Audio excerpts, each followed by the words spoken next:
যিটো দিনবৰ যিটো ভোট গ্ৰহণ হ'ব থাৰ্ড ফেজ অসমত 4টা সমষ্টিত সেইটো যাতে বিনা ভাইলেন্স শান্তিপূৰ্ণভাৱে ভোটদান কৰিব পাৰে সকলো শ্ৰেণীৰ লোকে। তাৰ কাৰণে মই ভগৱানৰ ওচৰত আল্লাহৰ ওচৰত প্ৰভু ঈশ্বৰৰ ওচৰত মই প্ৰাৰ্থনা কৰিছোঁ যাতে সকলো শ্ৰেণীৰ মানুহে ভালকৈ মানে শান্তিপূৰ্ণভাৱে ভোটদান কৰিব পাৰে। আৰু আজি মই যিখিনি ফিডবেক পালোঁ মুছলপুৰ পৰা বা চাপাগুৰিৰ পৰা বা ইফালে মানাছ বা চালবাৰী বা ইফালে বিজনী সকলো মানে ভোট কেন্দ্ৰত খুব শান্তিপূৰ্ণভাৱে হৈ আছে। কামনা কৰোঁ যাতে সকলো শ্ৰেণীৰ মানুহে ভালকৈ ভোটদান কৰিব পাৰে। কিমান ভোটৰ আমি BPF দলে 2 লাখৰ ওপৰত ডিফাৰেঞ্চত আমি জিকিম।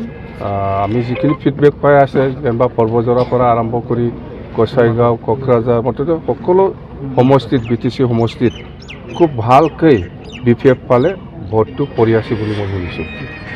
UPPLৰ নেতাকৰ্মীৰ হাতত বাণ্ডেল এটা এইটো নকল না কি সেইকাৰণে প্ৰশাসনে একো কৰা নাই।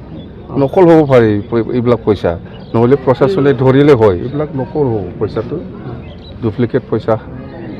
অৰিজিনেল পইচা হ'লে ধৰিলে হয়। স্যাৰ আপুনি নিশ্চিত নাই যে আপোনালোকৰ নাই আমি নিশ্চিত আমি জিকিম। কেইবাবাৰো আপোনালোকৰ দলীয় কৰ্মীৰ ওপৰত বিশেষকৈ আপোনাৰ ওপৰতো কেইবাবাৰো ভাঙিছে এনেকুৱা ধৰণৰ এটা কেইবাটাও ইনচিডেণ্ট কিন্তু হৈছে? ময়ো শুনিছোঁ যেন হওক এইটো কি কাৰণত হৈছে মই ক'ব নোৱাৰোঁ, প্ৰশাসনে জানে। এইটো প্ৰশাসন ক'ব পাৰিব কিহৰ কাৰণে এনেকুৱা হৈ আছে, মই একো ক'ব নোৱাৰোঁ। ক'বলৈ গ'লে প্ৰশাসনে আপোনালোকক ঘেৰি ধৰিছে বা দেখিছে প্ৰশাসনে আমাৰ ওপৰত, সেইকাৰণে এনেকুৱা কৰিছে। চেকিং কৰিছে বহুত চেকিং প্ৰশাসনৰ কাম কৰি আছে, মই একো নক'ম এইবিলাক। আজি ক'ত ঘূৰিব? আজি মই এতিয়া মুছলপুৰত যাম, চালবাৰীত যাব, বিজনীত যাব, ইয়াৰ পিছত ইফালে কোকৰাঝাৰত আহিম। মই সেইখিনি কথা।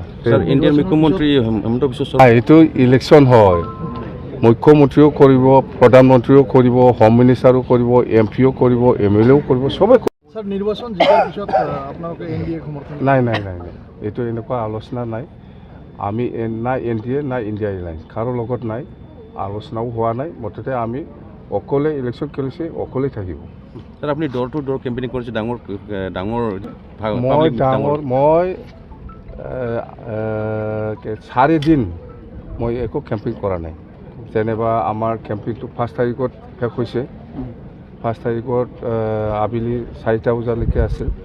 ইয়াৰ আগদিনা 1 তাৰিখতো মই ওলোৱা নাই, 4 তাৰিখতো ওলোৱা নাই, 3 তাৰিখতো ওলোৱা নাই, 1 তাৰিখতো ওলোৱা নাই। মই 30 তাৰিখলৈকে কেম্পিং কৰিছে। এই 4 দিনটো মই কোনো জেগাত কেম্পিং কৰা নাই, এনে ঘূৰিছে। স্যাৰ AIUDF ছাপোৰ্ট দিছে আমাৰ কোকৰাঝাৰ লোকসভাত বিনা কণ্ডিশ্যনত ইহঁতে ছাপোৰ্ট দিছে হয়, কিন্তু প্ৰেছ কনফাৰেন্স এনেকুৱা কৰা নাই, মুখেদি এনেকুৱা ছাপোৰ্ট কৰিছে। স্যাৰ BPF কেইবাখন আসনত প্ৰাৰ্থী দিছে, কেইখন আসন হৈছে? আমি 4টা লোকসভাত কেণ্ডিডেট দিছিলোঁ। প্ৰথমত শোণিতপুৰ ফাৰ্ষ্ট ফেজত, ছেকেণ্ডত আছিল আমাৰ দৰং ওদালগুৰি, এইটো হৈ গ'ল। আৰু থাৰ্ড ফেজত আমাৰ আছিল বৰপেটা আৰু কোকৰাঝাৰ। মুঠতে আমি দৰং ওদালগুৰি আৰু কোকৰাঝাৰ লোকসভাটো নিশ্চিত জিকিব বুলি আমি ক'ব পাৰোঁ। দৰং ওদালগুৰি বিশেষকৈ ৰঙিয়া কমৰপুৰ এনেকুৱা কেইবাটাও বিধানসভা বহুত ভোট পাইছোঁ আমি, যিটো আমি আশাই কৰা নাছিলোঁ। ৰঙিয়া কমলপুৰত আমি যিটো আশা কৰিছিলোঁ ইয়াতকৈ ডাবল গুণ আমি ভোট পাইছে। স্যাৰ কেন্দ্ৰত কাৰ চৰকাৰ গঠন হ'ব বুলি আপুনি অনুভৱ কৰে? এইটো মই নাজানো, কোনে চৰকাৰ কৰে মই এইটো ক'ব নোৱাৰোঁ আজিৰ দিনত। মুঠতে আমি বিজেপি কিমান পাব বুলি ভাবে? এইটো বিজেপিহে ক'ব পাৰিব, মই নাজানো। এইটো বিজেপিয়ে কিমান পায়, কংগ্ৰেছে কিমান পায়, সেইটো নিজৰ দলৰ নেতাসকলেহে ক'ব পাৰিব, মই একো ক'ব নোৱাৰিম। মুঠতে মই BPF হিচাপে BPF দলে 2টা সমষ্টিত জিকিব পাছ। কথাটো হ'ল যে এইবাৰ আপুনি এটা নাথাকে আমি কাৰো লগত নাথাকিব। ইলেকশ্যনৰ পিছত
Thank you, sir.